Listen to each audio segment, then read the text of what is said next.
Ini semua sifat-sifat yang sempurna. Allah datang nanti di hari kiamat sama sekali bukan sifat yang problem. Maka salah besar kalangan mutakallim yang mempersoalkan sifat-sifat Allah dalam Al-Quran. Dipertanyakan ini layak kita tetapkan atau tidak. Ini muhkam ataukah mutasyabih. Ini mau kita takwil ataukah kita tafwid. Ini informasi dari Allah untuk kita mengenai Allah sendiri. Justru itulah informasi yang paling benar dan itu maha sempurna. Tidak perlu kita tanyakan, bahkan kalau dalam kondisi normal tidak perlu kita mengatakan Allah turun, tapi turunnya tidak seperti turunnya makhluk. Apa itu? Sudah pasti kalau Allah turun tidak seperti turunnya makhluk, bahkan tidak layak dibandingkan. Oleh karena itu ucapan dalam Al-Quran, laisa kamitslihi syai'. Tidak ada yang seperti Allah. Bukan Allah tidak seperti yang lain. Kalau dibilang Allah tidak seperti yang lain, belum maksimum pujiannya. Tapi kalau kita katakan Allah tiada taranya, Allah tiada yang membandingkannya. Hal ta'lamu lahu samiyya. Apakah ada yang sama dengan Allah? Tidak ada. Ini ungkapan yang lebih benar. Bukan kita mengatakan Allah tidak sama dengannya, itu salah. Tapi itu ungkapan yang belum sempurna, masih kurang. Apa hebatnya dibilang tidak sama dengan manusia? Batu pun tidak sama dengan manusia. Udara pun tak sama dengan manusia. Apa hebatnya dibilang tidak sama dengan manusia? Tapi kalau kita katakan tidak ada yang menyamainya, nah itulah pujian. Dan itu cara Al-Quran.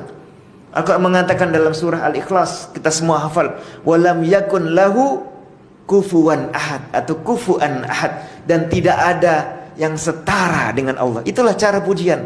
Jadi untuk menyamak, untuk membandingkan dengan yang lain, secara global kita nafikan ada yang sama dengan Allah.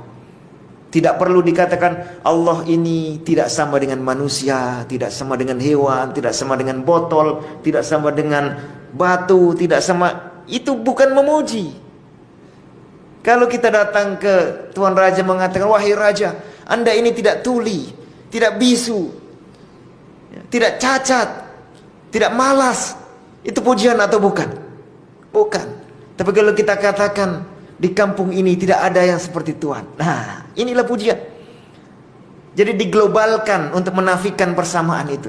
Tapi apabila kita merinci, menyebutkan sifat-sifat bagus, baik dengan cara itsbat maupun nafyun naqsi, menafikan kekurangan, kita rinci banyak. Allah itu Al-Hayyu, Al-Qayyum, Al-Mutakabbir, Al-Muhaimin. Kita rinci kebaikan-kebaikannya. Maka itulah cara memuji yang digunakan dalam Al-Quran.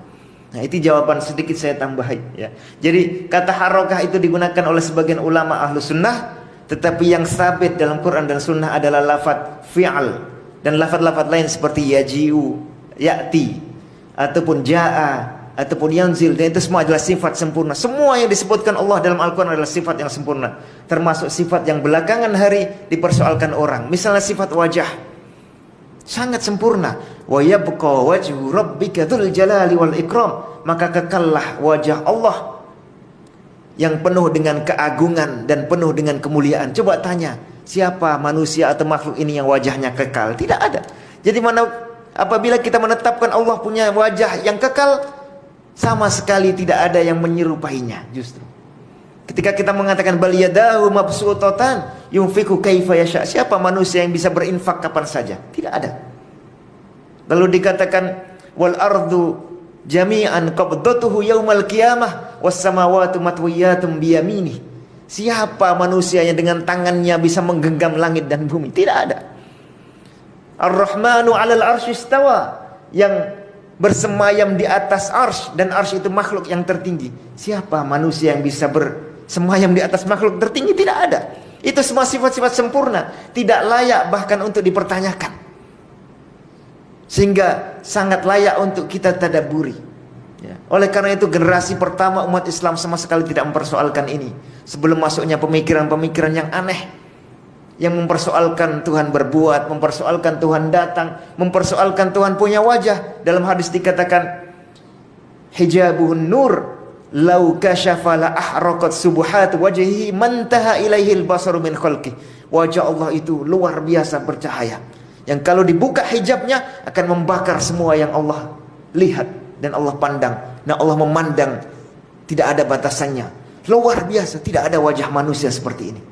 Oleh karena itu sifat-sifat ini justru sifat-sifat yang luar biasa, sangat sempurna, tidak bisa dibantah dengan argumentasi atau konsep jism, konsep tarkib, konsep a'rad, konsep-konsep yang aneh, yang justru membuat orang tidak bisa mentadaburi ayat-ayat sifat.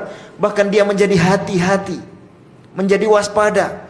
Jangan-jangan ayat ini mutasyabih, jangan-jangan saya kalau membaca ayat ini tersesat. Bukan, ini justru petunjuk yang menjadi bukan hanya penjelas, tapi menjadi hakim untuk menyelesaikan perselisihan antara umat manusia, perselisihan antara sekte A dengan sekte B, antara filosof A dengan filosof B. Inilah hakimnya. Jadi ini pasti jelas dan sudah sempurna. Yang lain-lain itu yang mutasyabihat.